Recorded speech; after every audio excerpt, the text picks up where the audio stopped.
In the beginning, I knew him only as the mysterious stranger. I first came across him at a low point in my career. Well, the low point, actually, lower, as they say in Texas, than a snake's belly. Clinging to the underside of said reptile was where you'd find me, Johnny Greco, in the middle of the second decade of America's millennium, or Christ's millennium, which by then were interchangeable terms.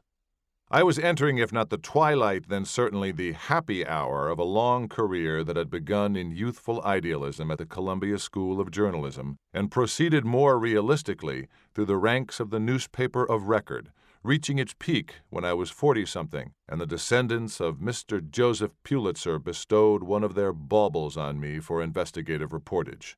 This was when that still meant something, before they began awarding Pulitzers for in-depth gossip and best rumor. From then on, my path led downhill to its nadir, a senior post at something called the New Jersey Inquiring Mind. According to its proprietors, the Inquiring Mind was a newspaper, but it had no connection to news or to paper. At a time when most real newspapers had gone out of business, the term had the cachet of the obsolete. The Inquiring Mind was a newspaper in the same sense that when I was a kid, a pimpmobile was called a brome. The home page was topped with tasteful line art depicting a crusader, on whose shield was emblazoned the proud word, truth. Below this logo was a bottom-feeding webzine, pumping out old-fashioned streaming video, and chock-a-block with blinding ads for sex aids, bankruptcy lawyers, homeopathic cancer cures, intercontinental dating services, and astrology-based investment strategies.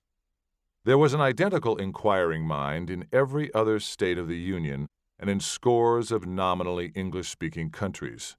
The whole World Wide Web net of rock-bottom sleaze cost almost nothing to run and made a fortune. It was owned by 3 guys in Bangalore. Alas, they didn't call themselves 3 guys from Bangalore, if only. They called themselves NewsWeb, and were listed on the Nikkei Multibourse. One of them is now Prime Minister of India.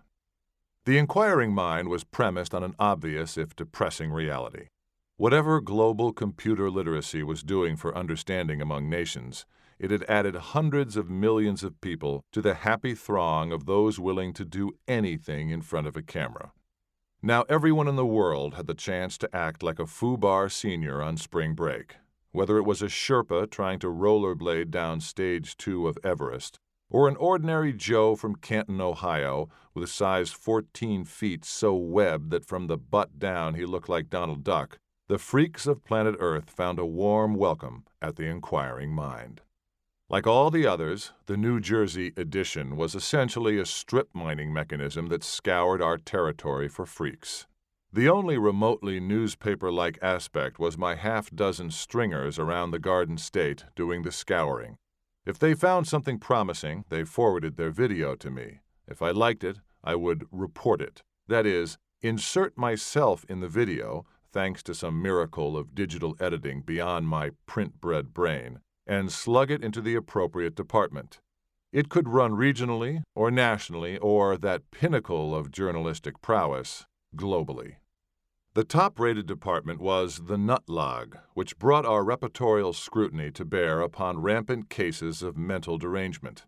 It wasn't exploitative or anything. Perish the thought. Many Nutlog candidates were religious nuts, which wasn't surprising given the improvements Christian fundamentalists had introduced into the American way of life. The 10 Commandments now appeared helpfully in schools, bars, planes, restrooms, gyms, and nightclubs. On cigarettes, alcohol, prescription drugs, lingerie advertising, anywhere temptation might slither up and bite your ankle. This theocratic concern for American souls was widely seen as a good thing. In a national Inquiring Mind Instapoll we'd run, 86% of the respondees believed theocracy was spelled the-ocracy. 89.9% of them said they didn't know what ocracy was, but they knew it was good.